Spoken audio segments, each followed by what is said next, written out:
ससुराल में थाली। मम्मी जी, पापा जी, आइए खाना खा लीजिए। दीप्ति बहू, आज क्या बनाया है खाने में? मम्मी जी, कल मैं बाजार गई थी ना, तो वहां से बिल्कुल ताजी लौकी लेकर आई थी।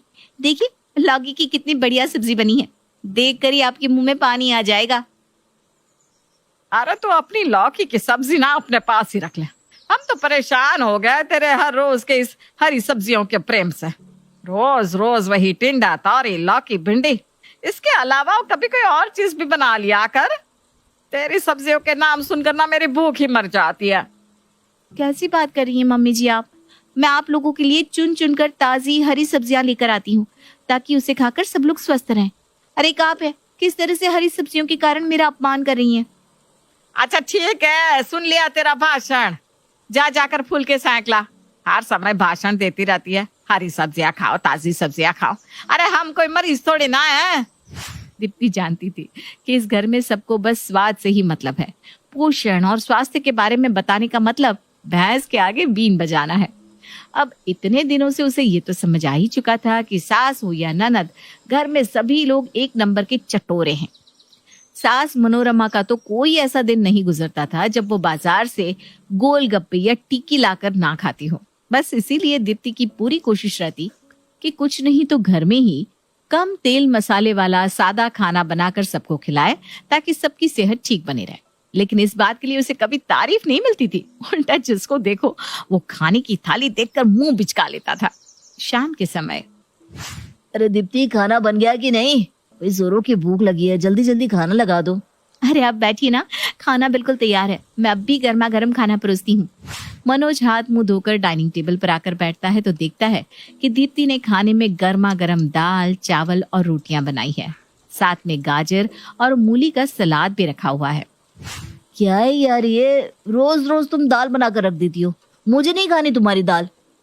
कैसी बात कर रहे हैं आप? दाल तो सबसे आसानी से पचने वाला भोजन है। रात के समय अगर दाल खाकर सोएंगे ना, तो आपकी सेहत हमेशा दुरुस्त रहेगी। आप ही बताइए, प्रोटीन के लिए आप दिन भर में क्या खाते हैं? प्रोटीन की पूर्ति करने के लिए तो मैं रात को दाल बना देती हूँ। अरे यार, तुम ना अपना ये भाषण फिर से शुरू मत करो। मुझे तुम्हारा भाषण नहीं सुनना। कभी तो ढंग का खाना खिला दिया करो यार। कितने खुशी खुशी मैं घर लौटा था कि आज तो कुछ बढ़िया सा खाऊंगा, लेकिन तुम्हारा ये दाल चावल देखकर मेरी भूखी मर जाती है। रख लो अपना खाना अपने पास, मुझे नहीं खाना। दीप्ति को बातें सुनाने के बाद मनोज वहां से उठकर अपने कमरे में चला जाता है। लो, ये क्या बात हुई? खाना भी नहीं खाया और ऐसे ही थाली सरकाकर चले गए। पता नहीं इस घर में सही बात किसी को समझ में क्यों नहीं आती। अरे मैं सबकी दुश्मन थोड़ी ना हूँ। मैं दाल चावल इसलिए बनाती हूँ क्योंकि मुझे पता है खाना खाने के बाद यहाँ सबको सीधा बिस्तर पकड़ना होता है। अगर रात में कुछ भारी बना दूंगी तो उसे रात के समय डाइजेस्ट करना अपने आप में बीमारियों को न्योता देने के बराबर होता है। इसीलिए तो मैं रात के समय जानबूझकर हल्का खाना बनाती हूँ, ताकि मेरे आलसी ससुराल वालों की सेहत सही रहे। लेकिन इस घर में तो अच्छाई का इनाम हमेशा यही होता है जो अभी अभी मुझे मिला। अगले दिन सुबह नाश्ते के समय, भाभी जल्दी से नाश्ता लगा दो, कॉलेज के लिए लेट हो जाऊंगी मैं। नाश्ता बिल्कुल तैयार है, मैं लेकर आ ही रही थी।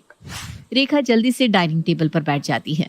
जैसे ही वो कैसरोल खोलकर देखती है तो उसे देखकर उसकी त्योरियां चढ़ जाती है। ये क्या है भाभी? आपने आज फिर चुकंदर के पराठे बनाकर रख दिए। आपसे तो कुछ भी कहना बेकार है। अरे चुकंदर के पराठे कौन खाता है? मुझे तो चुकंदर की शक्ल से नफरत है। ऊपर से आप रोज रोज नाश्ते में यही बनाकर देती हो। अरे आप समझती क्यों नहीं रेखा दीदी? आपकी बॉडी में खून की कमी बताई है डॉक्टर ने, इसीलिए आपके लिए चुकंदर, अनार जैसी चीज खाना बहुत जरूरी है। अब आप तो चुकंदर के नाम से इतना चिढ़ जाती है कि खाना तो दूर की बात है। इसीलिए मैं सुबह सुबह 6 बजे उठकर आपके लिए चुकंदर के पराठे बनाती हूँ, ताकि कम मात्रा में ही सही लेकिन आपको आयरन तो मिल सके। भाभी, आपको ना मेरी माँ बनने की कोई जरूरत नहीं है। मेरा हीमोग्लोबिन कम है ना, भुगत लूंगी मैं। आपको मेरी जरूरत से ज्यादा चिंता करने की कोई जरूरत नहीं है। और हाँ, मैं कॉलेज जा रही हूँ, अब आप ही खा लीजिए ये चुकंदर के पराठे। अरे रेखा दीदी सुनिए तो। रहने दो भाभी, आप यही चाहती थी ना कि मैं खाली पेट ही चली जाऊं, तो ठीक है। अब पीछे से रोकने का क्या मतलब है? सुबह स्नैक्स के नाम पर किशमिश और चने खिलाती हूँ, नाश्ते में चुकंदर के पराठे, और रात में स्वीट डिश मांगो तो एप्पल काट कर पकड़ा देती हो। अरे कौन खाता है ऐसा खाना? किस दुनिया में जी रही हो भाभी आप? पता नहीं भैया को आप में क्या पसंद आया। जिस दिन से आप हमारे घर में आई हो ना, सबके टेस्ट की बैंड बजा कर रख दी है। कल मम्मी भी बोल रही थी, एकदम तंग आ चुकी है आपके खाने से। जब मम्मी पापा भैया कोई भी आपसे खुश नहीं है तो कुछ समझ में क्यों नहीं आता कि आपको हमारे टेस्ट के अकॉर्डिंग ही खाना बनाना चाहिए। ठीक है, मान लिया, हो गई मुझसे गलती। आज के बाद मैं वही बनाऊंगी जो आप लोगों को चाहिए, और फिर उसके बाद अगर किसी ने भी मुझसे शिकायत की ना तो मुझसे बुरा कोई नहीं होगा। रोज रोज के ताने सुनकर दीप्ति भी बहुत परेशान हो चुकी थी, इसलिए उसने फैसला किया कि अब वो ऐसा खाना बनाएगी कि सबकी अकल ठिकाने आ जाए। अगले दिन सुबह सुबह, ऑफिस के लिए देर हो रही है दीप्ति, आज लंच में क्या बनाया है? खैर तुमसे तो पूछना ही बेकार है, तुमने टिफिन के लिए क्या बनाया है, क्योंकि तुम तो रोज वही बनाती हो, भिंडी घिया या तौरी। ऐसी बात नहीं है, आज मैंने आपको लंच में थाली दी है। थाली दी है मतलब खाली थाली पैक कर दी है क्या? स्टील की थाली खाऊंगा क्या? आप समझे नहीं, थाली मतलब दाल चावल सब्जी रोटी मीठा अचार सलाद पापड़ सब कुछ। अब आपको लंच करते हुए बिल्कुल 5 स्टार होटल वाली फीलिंग आएगी। अरे वाह भाई, आज सूरज कौन सी दिशा से निकल गया जो तुमने इतनी अच्छी चीजें बना ली। मुझे ना अपनी गलती का एहसास हो गया है, अब मैं बिल्कुल वैसा ही खाना बनाऊंगी जैसा आप सबको पसंद है। दीप्ति की बात सुनकर मनोज खुशी खुशी लंच बॉक्स लेकर ऑफिस पहुंचता है लंच के समय। अरे यार रोहन, बड़ा जोरों की भूख लग रही है, क्या लाया है लंच में? अरे भाई, मेरी बीवी तो आज सुबह से सोकर ही नहीं उठी, इसलिए मैं टिफिन लेकर ही नहीं आया। लेकिन मनोज आज बहुत बड़ा डब्बा लेकर आया है, देखते भाभी जी ने आज क्या पैक करके दिया है उसे। मनोज, लंच का टाइम हो गया है भाई, खोल भी दे अपना पिटारा, हम भी देखे आज इस 5 मंजिला टिफिन बॉक्स में क्या भर के लाया है तू।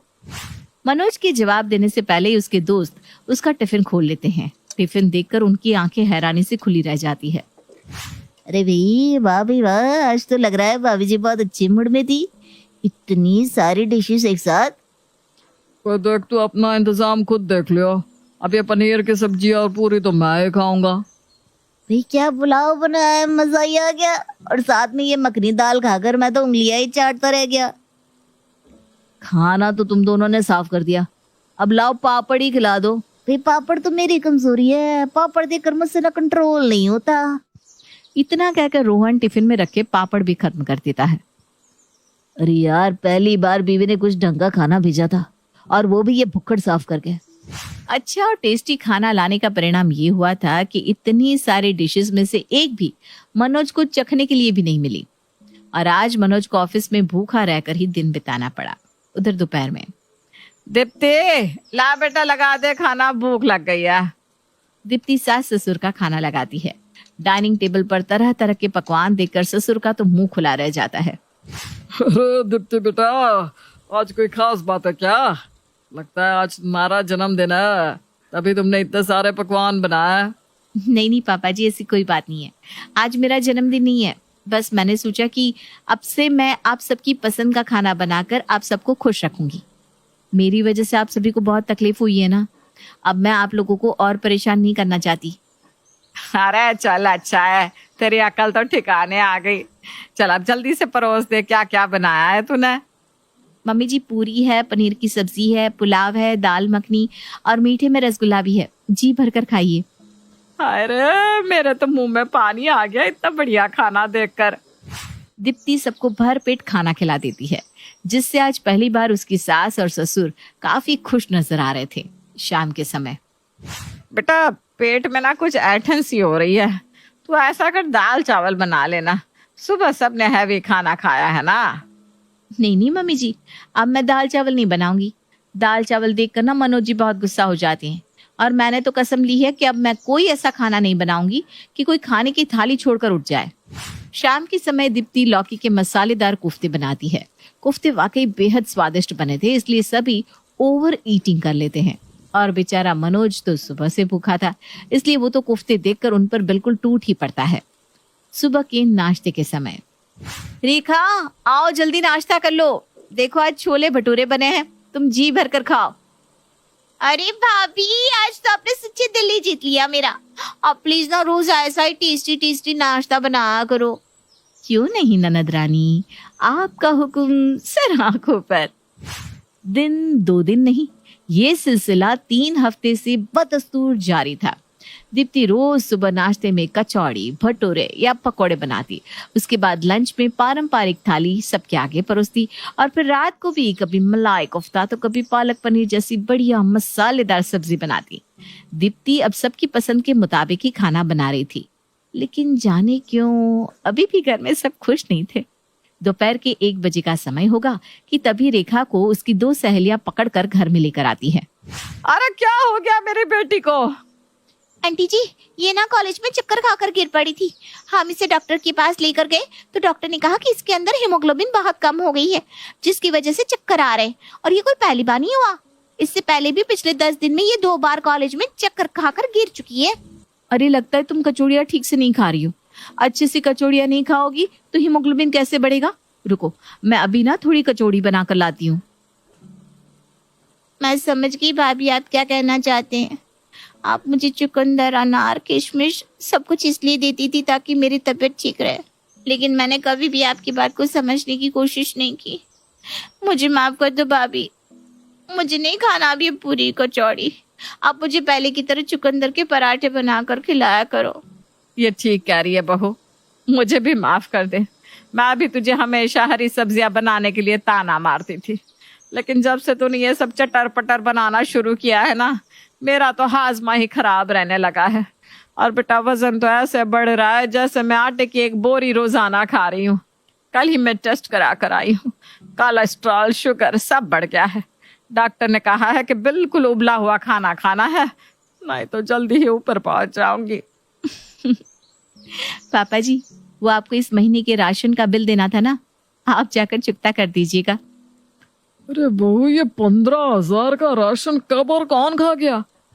पापा जी, अब रोज पूरी कचौड़ी बनेगी तो तेल तो लगेगा ही ना, और वो जो रोज गाजर का हलवा, रस मलाई और गुलाब जामुन आप लोग खा रहे थे, उसका बिल भी तो भरना ही पड़ेगा ना। बेटा, हर महीने 15-20 हजार रुपए का राशन भरवाने का पैसा नहीं है मेरे पास। जिसे ज्यादा मसालेदार खाने की तलब मचे, अगले महीने का बिल उसी से भरवाना। मेरे लिए तो तुम बिल्कुल वैसा ही खाना बनाओ जैसा तुम बनाती थी, सादा, स्वादिष्ट और पौष्टिक। जी पापा जी। शाम के समय मनोज मुंह लटकाकर घर में घुसता है। अरे क्या बात है, आपका चेहरा क्यों लटका हुआ है? क्या बनाऊं आज, चना मसाला?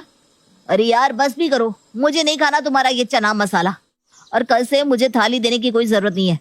जिस दिन से तुमने ऑफिस में मुझे थाली देना शुरू किया है, रोज मुझे भूखे पेट ही घर वापस आना पड़ रहा है, क्योंकि तुम्हारा बनाया हुआ वो 56 भोग मुझ तक पहुंच ही नहीं पाता। पहले ही ऑफिस में छीना झपटी मच जाती है। पूरा दिन भूखा होने के कारण रात के समय इतनी ओवर ईटिंग कर लेता हूँ कि पूरी रात मुझे एसिडिटी होती रहती है, जिसकी वजह से मेरा पेट मटके की तरह बाहर आ गया है। तुम कल से अपना वही टिंडा तौरी बनाया करो। अरे कम से कम खाना तो खाने को मिलेगा। कुल मिलाकर पूरे परिवार की अकल बिल्कुल ठिकाने पर आ गई थी और ससुराल में थाली बनाने का रिवाज भी खत्म हो गया था।